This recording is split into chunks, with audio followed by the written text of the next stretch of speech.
আমি সকলো সময়তে চৰকাৰৰ পক্ষত থাকিব লাগে। চৰকাৰৰ পক্ষত থাকিলেহে উন্নয়ন সাধন কৰিব পাৰি। তো যেহেতু প্ৰমোদ বড়ো নেতৃত্বাধীন ইউপিপিএল দলৰ চৰকাৰখনে ভাল ধৰণে কাম কাজবিলাক চলাই আছে আৰু আমাৰ অঞ্চলৰ যিখিনি ৰাইজ আছে, ৰাইজে বিচাৰিছে মই ইউপিপিএলত যোগদান কৰিব লাগে। ৰাইজৰ দাবীৰ প্ৰতি সমৰ্থন জনাই, দাবীৰ প্ৰতি শ্ৰদ্ধা জনাই মই আনুষ্ঠানিকভাৱে আজি ইউপিপিএল দলত যোগদান কৰিলোঁ। আপোনাৰ নেতৃত্বত কিমানজন যোগদান কৰিলে? আজি 52%, 52জন মানুহ, 52জন কৰ্মী সমৰ্থক বিভিন্ন দলৰ আছিলে।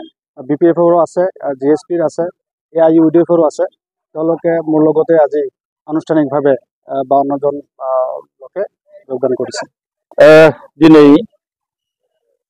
बिजनी जिल्ला इउपिपिएलनि दैदेननायाव आरो मानगोनां बिटिआरनि चिफ प्रमोद बर' सारनि नुजाथिनायाव दिनै बिजनी ओनसोलनि गोबां बिपिएफनि आरो AIUDFनि गोबां गिदिर सोद्रोमाफ्रा बा लिडारफ्रा दिनै जोंनि इउपिपिएल राजनीति दोलोआव जयेन जाबाय।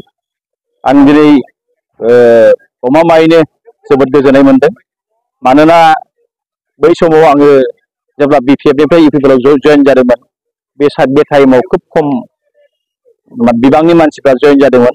नाथायबा दिनैनि दिनावहाय माने फुल्लि बे मानासआनो जा, सुबाइजारानो जा, थुरिबारियानो जा, बिजनीयानो जा, दिनैनि दिनाव जे इउपिपिएल दखलाव फैजोबबाय, बे 100% रोखा जाबाय। मानोना बै समावहाय बिपिएफनि एसे बिबाङा बांसिनमोन, खिन्थु दिनैनि दिनावहाय जेबायदि बिपिएफनि मानसिफ्रा जयेन जाबाय, मथा-मथि दिनैनि दिनावथ' बुंनो थाङो 30% बिपिएफनि कर्मीफ्रा दिनैनि दिनावहाय गानानै इउपिपिएलआव जयेन जाजोब्बाय। गतिके फैबाय थानाय समावहाय माने इउपिपिएल स्थितिया जे मजबुत जाबाय बा जानो थांगासिनो दं, बे दिनै रोखा जाबाय।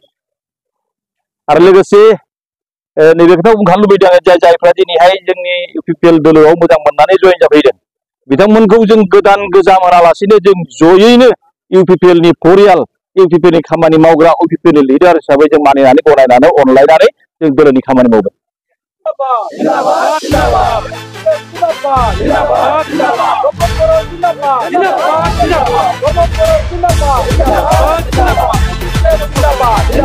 जिंदाबाद